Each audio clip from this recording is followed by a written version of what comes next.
So this is it. Yammer is finished. I really didn't have time to film all that, so we installed a fuel pump that was totally repaired. We installed new injectors, we repaired the head.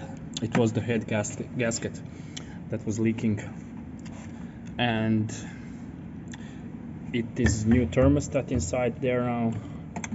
And still I'm testing the engine, just for just keeping eye on some leaks or something like that. So I will start the engine now. Maybe you will be able to hear it run, and it starts pretty good for a 14,000 hours machine.